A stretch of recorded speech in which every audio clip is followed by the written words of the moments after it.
কালকে হইল 4 তারিখ, তার মানে কালকে হইল ভোট গণনা। দেখি কাল মাইনকাছার সমষ্টির আসন কে দখল করে। আপনারা বুঝতেই পারছেন মাইনকাছার সমষ্টিতে কার হাতে মাইনকাছার সমষ্টির সিট দখল হয়। আমরা সেটাই দেখতে চাই, আর কালকের দিনের অপেক্ষা করতেছি।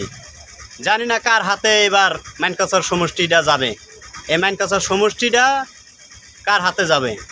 তো এই জায়গায় পার্টি হইল দুইটা, পার্টি অনেক কয়টা আছে কিন্তু দুইটাই ফেভারেট পজিশনে চলতেছে। একটা হইল এজিপি এবং আরেকটা হইল কংগ্রেস।